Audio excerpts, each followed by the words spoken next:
Pista ng Senyor Santo Niño ngayong weekend, isa po yan sa mga pinakaingranding pagdiriwang ang sinulog sa Cebu. Kanina daan-daang sasakyang pandagat ang lumahok sa kanilang fluvial procession. Mula sa Cebu City, nakatutok live si Nico Sereno ng GMA Regional TV. Pit Senyor, Nico.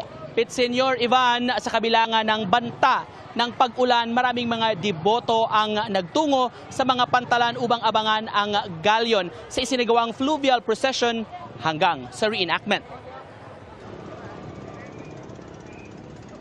Mula sa Naval Forces Central sa Lapu-Lapu City, isinakay sa galyon ang imahe ni Senyor Santo Niño, pati ng mga imahe ng Birheng Maria at San Jose. Hudyat ito ng fluvial procession ng imahe ng Santo Niño sa kahabaan ng Mactan Channel kaninang alas 6 ng umaga. Sa tala ng PCG, umabot sa 420 registered vessels ang lumahok sa sea procession. Ang bahagi ng Pier 1 sa Cebu City, puno rin ng mga debotong naghihintay sa prosesyon sa dagat. Pagdaan ng prosesyon, nagpugay ang mga deboto at itinaas ang kani-kanilang mga imahe ng Santo Niño. Dumaong sa pantalan ang galyon alas 8 ng umaga. Mula roon, ibinaba ang mga imahen para iprosesyon patungo sa Basilica Minore del Santo Niño. Sa dami ng mga deboto sa tabing kalsada, nagsilbing human barricade ang mga pulis at mga sundalo. Binasbasan ni Cebu Archbishop Alberto Uy at Archbishop Emeritus Jose Palma ang mga imahen at ipinagdasal ang mga biktima ng Binalio trash slide pati kanilang mga kaanak. It's my first time.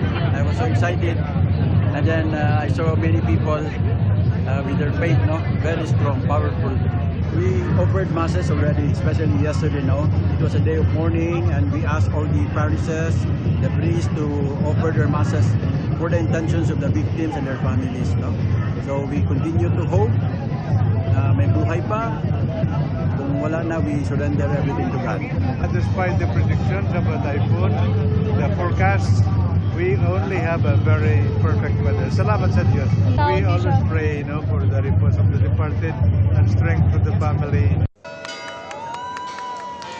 Alas 9 ng umaga, sinimulan ang reenactment ng pagtatanim ng unang krus sa Pilipinas, ang unang binyag, ang unang kasal at ang pagbibigay ng unang imahe ng Santo Niño. Nagtapos ang reenactment sa pagsasayaw ng sinulog ng mga deboto. Ngayong hapon, inilabas sa Basilica ang imahen para iprosesyon sa mga pangunahing kalsada ng Cebu City. Kabilang sa sumali ang iba't ibang organisasyon at mga mag-aaral mula sa iba't ibang paaralan. Isa ang solemn procession tuwing bispiras sa pinakadinadaluhan ng tao tuwing Fiesta Senyor. Pagkatapos ng procession, ibinalik ang imahen sa Basilica na nagdaraos ng misa. Matapos itong misa, Ivan, ay susunod itong traditional religious sinulog kung saan isasayaw ng mga deboto maging ng mga pari ang kanilang mga panalangin at pasalamat sa Batang Jesus. Ivan?